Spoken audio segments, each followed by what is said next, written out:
अस्सलाम वालेकुम dear students, hope you all doing well. बेटा आज हम अपना टॉपिक स्टार्ट करेंगे, that is remaining of bacteria. इसमें हम एक एग्जांपल डिस्कस करने लगे हैं which we called the giant bacteria.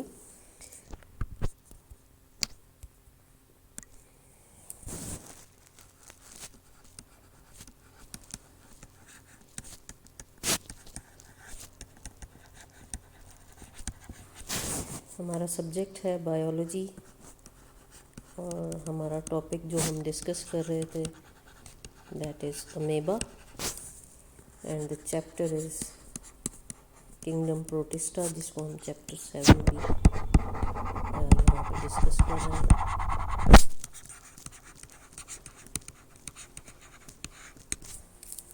तो आज हमने जो डिस्कस करना है that is giant amoeba. Giant amoeba जो है हमारे पास, ये बेसिकली अमेबा की हमारे पास एक स्पीशी है। इसको हम ज़ीनोफाइफोर्स भी कह सकते हैं। ज़ीनोफाइफोर्स, ये ज़ीनोफाइफोर्स जो हैं बेटा हमारे पास, ये होते हैं sponge like animals. They are fluffy in nature. इन्हें हम ज़ीनोफाइफोर्स कहते हैं और ये बेसिकली एक सिंगल सेल से रिलेटेड हैं। They are only composed on one cell. और इसके अलावा अगर आप इसका साइज़ देखें तो these animals are about of 4 inches.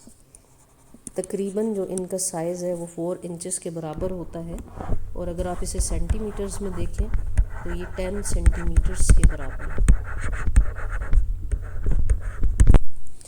इसमें सबसे इम्पॉर्टेंट चीज़ आपने याद रखनी है, it is one of the largest single celled organism known to be exist at this time, जो कि अमीबास से ताल्लुक़ रखता है। इसके अलावा हम इसमें एक और जीनस को जो है वो डिस्कस कर सकते हैं यहाँ पे, जिसको हम कहते हैं पीलोमिक्सा। Pelomyxa is another genus of giant flagellar amoeba। ये बेसिकली कहलाते हैं giant flagellar amoeba। ये जो giant flagellar amoeba है बेटा, इसमें सबसे इम्पॉर्टेंट चीज़ हमने याद रखनी है कि इनके पास जो न्यूक्लियस होता है वो मल्टीपल मेम्ब्रेन बाउंड होता है। मल्टीपल मेम्ब्रेन बाउंड न्यूक्लियाई, इनका न्यूक्लियाई जो है वो मल्टीपल मेम्ब्रेन बाउंड है। और इसके अलावा अगर हम देखें कि ये एनर्जी कहाँ से ऑब्टेन करते हैं, तो ये एनर्जी ऑब्टेन करते हैं with the help of methanogenic bacterias. Methanogenic bacterias के साथ रहते हैं और वहाँ से ये एनर्जी को गेन करते हैं। Now these methanogenic bacterias are basically anaerobic organisms. ये कहलाते हैं एनएरोबिक ऑर्गेनिजम्स। और इसमें हम देख सकते हैं कि they convert carbon dioxide to methane. ये कार्बन डाइऑक्साइड को मीथेन में जो है वो चेंज कर देते हैं। ज़्यादातर आप देख सकते हैं जो मिथेनोजेनिक बैक्टीरियाज हैं they reside inside the giant amoebas. और इसके अलावा जो जाइंट अमीबाज हैं आपके, they inhabit mud at the bottom of fresh water ponds. ये इनकी लोकेशन है जो मैं आपको बता रही हूँ, फ्रेश वाटर पॉन्ड्स में आपको नज़र आएंगे। और they are also help in contribution of degradation of organic molecule. ये डिग्रेडेशन करवाएंगे ऑफ ऑर्गेनिक मॉलिक्यूल्स की।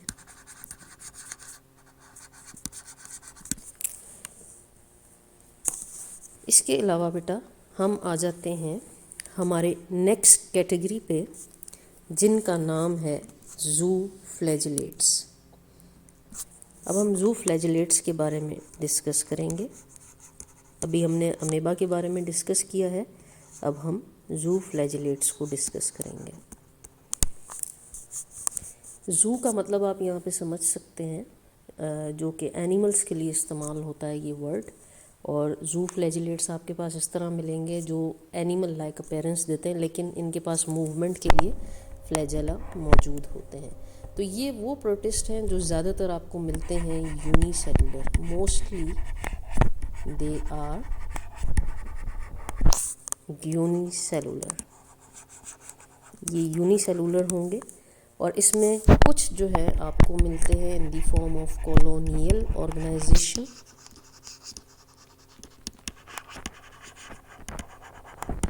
इसके अलावा आप इनकी अगर बॉडी देखें, it is spherical elongated body.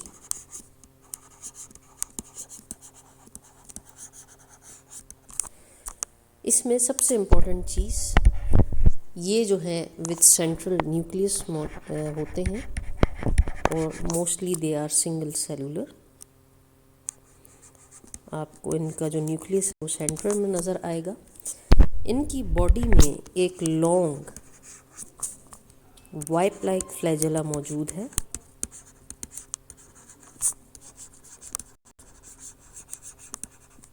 Which enable them in movement. और इसके अलावा जो फ्लैजेला है बेटा वो रैपिडली मूवमेंट में इनको हेल्प करता है और इनको आगे की तरफ मूव करने में, pulling them self forward bye lashing flexible, जिसकी वजह से जो है ये मूव कर सकते हैं। यानी कि ये बहुत ही आसानी से फ्लेक्सिबिलिटी के साथ ये फ्लैजेला इनकी बॉडी को जो है वो मूव करवाता है।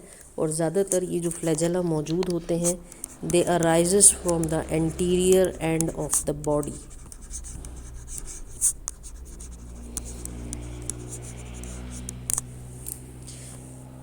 इसके अलावा इसकी जो डायग्राम थी मैंने आपको बना के दिखाई थी, वो बिल्कुल आप इस तरह से देख सकते हैं कि ये आपको ऐसे नज़र आएगा। ये बेसिकली ज़ू फ्लैजिलेट्स होते हैं।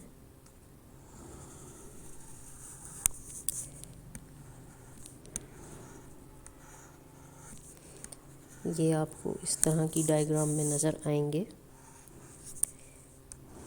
These are known as zoo flagellates। zoo flagellates की हम कुछ और करेक्टर्स को डिस्कस करते हैं। बेटा ये जो zoo flagellates हैं इनके बारे में अगर हम डिस्कशन करें तो हम ये देख सकते हैं कि ये अपनी एनर्जी कहाँ से ऑब्टेन करते हैं। इनका एनर्जी ऑब्टेनिंग क्राइटेरिया जो है वो आप देख सकते हैं कि ज़्यादातर जो है ये अपना फूड जिस मेथड के थ्रू लेते हैं उसे हम इंजेशन कहते हैं। They obtain their food by ingestion method. अभी हम इसी के करेक्टरिस्टिक्स को कंटिन्यू कर रहे हैं ज़ू फ्लैजिलेट्स के। तो हम कहते हैं कि food obtained by ingestion method. और इसके अलावा ये लिविंग, आपके पास लिविंग और डेड ऑर्गेनिजम्स पे भी मौजूद होते हैं, जिसकी मदद से जिस तरीके से ये फूड हासिल करते हैं उसको हम कहते हैं एब्जॉर्प्शन मेथड। कुछ जो हैं इनमें ऐसे हैं जो एब्जॉर्प्शन भी करते हैं, जो कि किन चीज़ों पे डिपेंड कर रहे होते हैं, ऑन डेड ऑर्गेनिजम्स। इसके अलावा आपको इनमें कुछ मिलते हैं ज़ू फ्लैजिलेट्स ऐसे होते हैं जो कि फ्री लिविंग होते हैं। Some of them are free living, they are also symbiotes and some of them are also parasites in their nature. इसमें अब हम एक एग्जाम्पल को डिस्कस करने लगे हैं। उस एग्जाम्पल का नाम है ट्राइकोनोनिम्स। इनको हम नाम देते हैं ट्राइकोनिम्स। ये ट्राइकोनिम्स जो हैं बेटा ये आपके कॉम्प्लेक्स और स्पेशलाइज्ड फ्लैजिलेट्स के साथ मौजूद हैं। हम इन्हें कह सकते हैं these are complex and specialized flagellates with many flagella. इनके पास बहुत सारे फ्लैजेला आपको मिलेंगे जो कि एज अ सिम्बायोटिक रिलेशनशिप के साथ जो है वो रहते हैं in the guts of termite. They can make symbiotic relationship and lives in gut of termites. इसके अलावा ये हेल्प करते हैं in the digestion of dry would. They help in digestion of dry would, जो कि टर्माइट्स को basically help करती है जब वो लकड़ी को डाइजेस्ट करने में मदद देती है इनको. तो आपने अक्सर देखा होगा जिसे टर्माइट, जिसको हम उर्दू में दीमक कहते हैं, जो अक्सर घरों में लग भी जाती है, तो इनके अंदर जो है वो ट्राइकोनिम्स जो होते हैं वो इनकी गट में मौजूद हैं जो इनकी डाइजेशन को फैसिलिटेट करते हैं. अगर आप इसका ट्राइकोनिम्स का स्ट्रक्चर देखें तो आपको ये बिल्कुल इस तरह से नज़र आते हैं.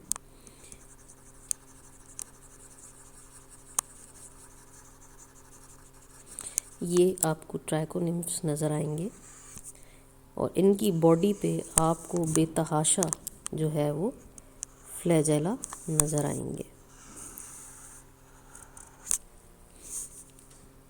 ये होते हैं ट्राइकोनिम्स. और अगर आप इनकी बॉडी देखें तो इनकी बॉडी में आपको इस तरह से फ्लैजेला अराइज होते हुए नज़र आएंगे. ये ट्राइकोनिम्स कहलाते हैं.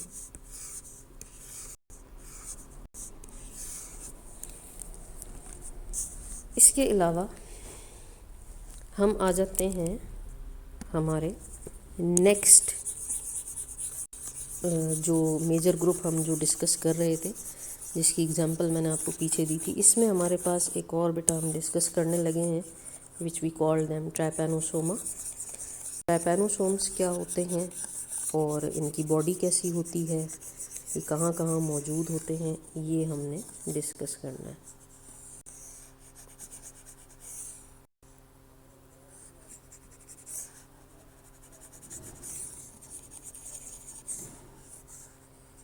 So we are heading towards our next example, which we called trypanosoma.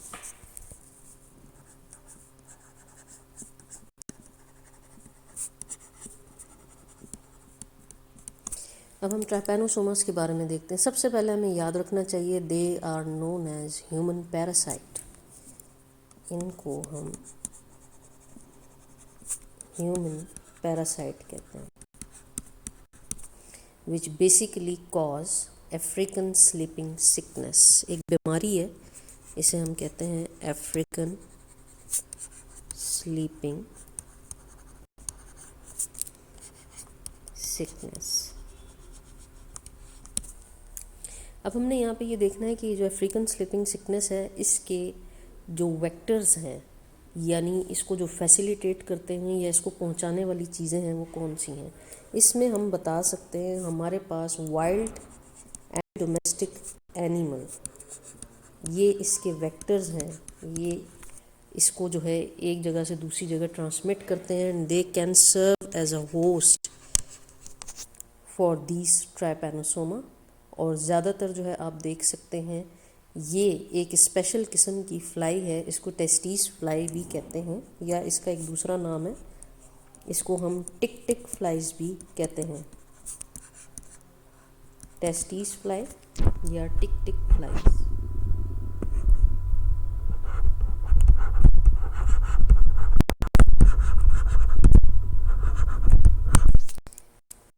अब हम यहाँ पे देखते हैं बेटा सबसे पहले कि जो ट्राइपैनोसोम्स हैं या ट्राइपैनोसोमा जो है ये किससे रिलेटेड है. इसकी एक स्पेशल जीनस है, उसका नाम है kinetoplastids. They related to a special genus which we known as kinetoplastids. And the kinetoplastids are a widespread group of flagellated protozoans. ये सब के सब फ्लैजिलेटेड प्रोटोजोन्स कहलाते हैं।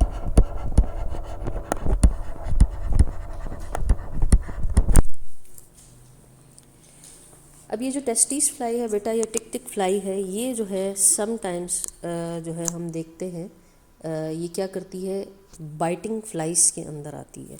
ये बेसिकली क्या करती हैं, बाइटिंग का काम करती हैं, काटती हैं। ये बाइट करती हैं और ज़्यादातर जो है ये आपको ट्रॉपिकल अफ्रीकन रीजन्स में नज़र आएगी। टेस्टिस फ्लाइज या टिक टिक फ्लाइज जो हैं बेटा, ये ऑब्लिगेट पैरासाइट हैं। These are basically obligate parasites and they grow only within a living host.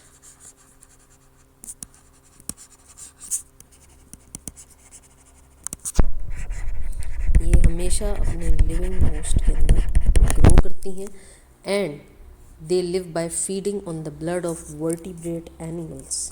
ये ज़्यादातर जो है वो फीड करती हैं on the blood of vertebrate animals.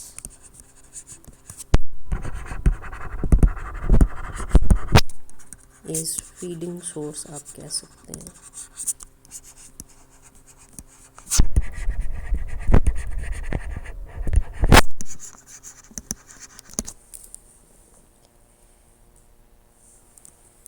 ये हमारी थी टिक टिक फ्लाइज, जिनके बारे में मैंने आपको बताया, जो कि हम बेसिकली ट्राइपैनोसोमास में पढ़ रहे थे। और इसके अलावा अब हम आगे चलते हैं बेटा, हमारे पास हमारे नेक्स्ट जो ग्रुप है जिसे हम डिस्कस करने लगे हैं, दे आर नोन एज क्वाइनोफ्लैजिलेट्स। क्वाइनोफ्लैजिलेट्स जो हैं ये क्या होते हैं और इनके बारे में हमने कैसे डिस्कस करना है वो हम यहाँ पे स्टार्ट करते हैं।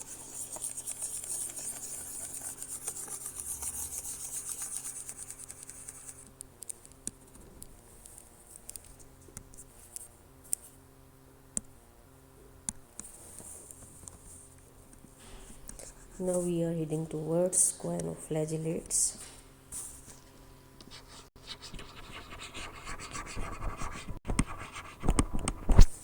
जी, क्वाइनोफ्लैजिलेट्स हैं बेटा, बेसिकली ये कहलाते हैं हमारे free living organisms. They are free living organisms. इसके अलावा हम देख सकते हैं they are present as unicellular and also in colonial organization। ये आपको colonial organization में भी नज़र आएंगे। ज़्यादातर आप इसमें देख सकते हैं they are closest living relatives of animals। closest living relatives of animals।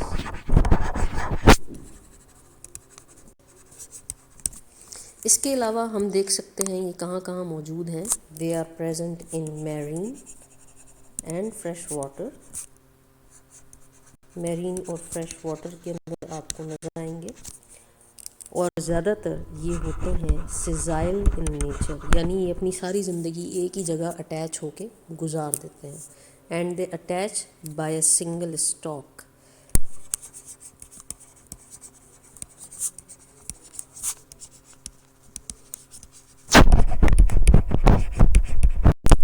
इसके अलावा हम देखते हैं फ्लैजेलम जो है, they are present which is a delicate collar like structure which is present in their body। वहाँ पे इनके फ्लैजेला जो हैं मौजूद हैं।